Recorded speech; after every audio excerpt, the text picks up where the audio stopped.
We're here at the study with head women's rowing coach Katie Ling. Thanks for joining me today. Thank you for having me. And I just kind of wanted to touch base with you. We're kind of in the off season. We're in the winter break right now, so I wanted to see, where the team stands at this moment. We've had about 4 competitions and races previously, and we're getting ready, to come back in the spring. So, where do you stand right now with the team?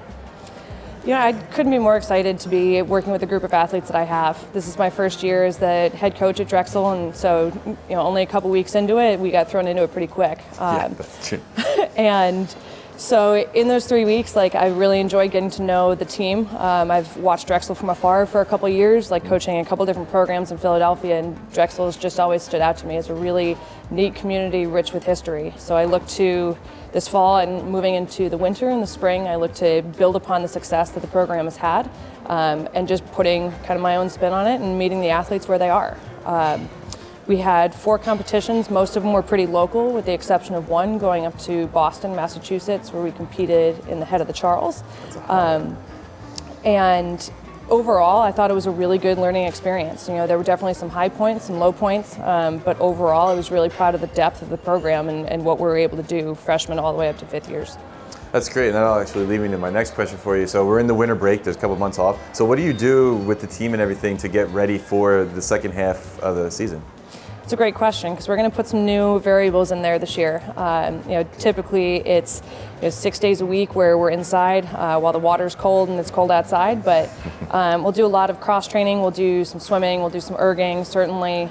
We've got a great assistant, Carson Healy is my full-time assistant. She's got a huge background in strength conditioning, so I'm excited to see what she can bring into the program, but it'll be a lot of indoor training, looking to build not only overall team strength, but see some peaks in some individual performance, as well as just become a stronger and more cohesive program. That's good. And although it's your first year here, I know you've been around college rowing for a while. Some people might not know a lot about maybe specifically doing it in college. Maybe can you explain a little bit about how the teams are ranked, how they maybe set up the competitions, or even what the Dadvale Regatta is, stuff like that?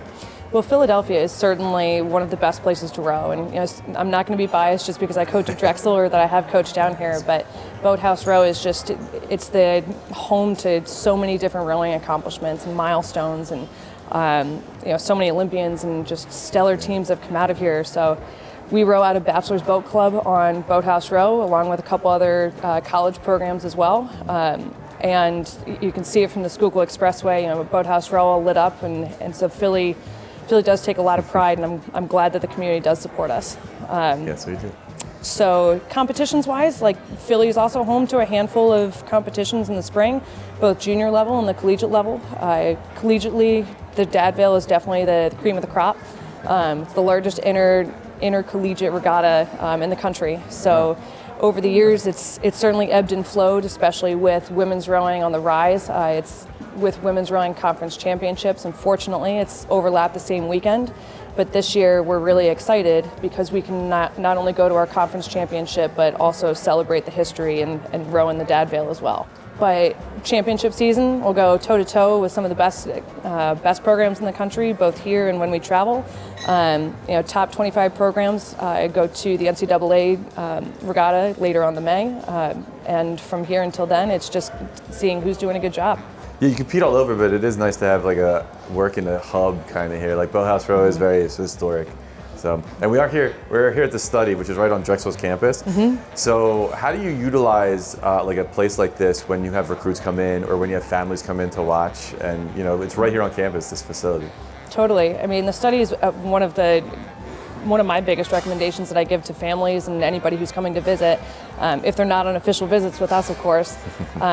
But it's been a huge resource for us, for international travelers that come in. We can put recruits here and feel good about the experience that they have, knowing that they're safe and taken care of, as well as visiting families. It's between the restaurant, the co-op, and here, even the aesthetic is a really nice, warming place to come and get away from the city noise a bit. Yeah. All in one, right on campus. It's pretty good. Well, thank you. I wish you the best. Enjoy your kind of little break, but hopefully the second half of the season is good, and we'll look forward to see what you do. So thanks for joining me. Thank you very much. Go Dragons.